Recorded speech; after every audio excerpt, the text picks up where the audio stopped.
ሹመትም አይኖራችሁ፣ ዕውቀትም አይኖራችሁ፣ ጤናም አይኖራችሁ፣ ሀብትም አይኖራችሁ፣ ማርያም ስላለችችሁ ብቻ ደስ ሊላችሁ ይገባል። እሷ ስላለችን ይበቃናል። ምንም ነገር እውነት እንዲህ አለ ቅዱስ ቄርሎስ የአክል ሃይማኖት ዘአልቦ ጥልቀት ወእምነት በቅድስት ድንግል ከመ ይእቲ ወላዲተ አምላክ።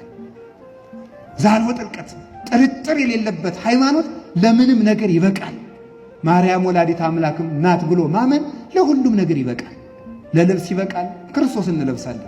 ለምግብ ይበቃል፣ የሕይወት እንጀራ ልጇን እንበላለን። ለሁሉን ይበቃል። ለጥበቃ ይበቃናል። መልካም እረኛ ልጅ አላትና በእሷ ይጠብቀናል።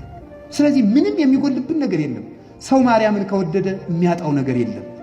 እመለመን ያለብን የእናትህን ፍቅር ጨምርልን ብለን ነው። መጸለይ ካለብን እሷ ነው። በኃጢአት የመረረው ሕይወታችን ራሱ ሊጣፍጥ እንድችለው ጠይምተ ስም ማርያም በልቡናችን ያደረች እንደሆነ ነው። እሷ ስታድርብን መራራው ንቅል እያለ ይጠፋል። መራራውን ሕይወታችን መራራውን ኃጢአታችን በእናቱ በጣፈጠው ስሟ ነቅሎ ይጣልልን መድኃኒዓለም።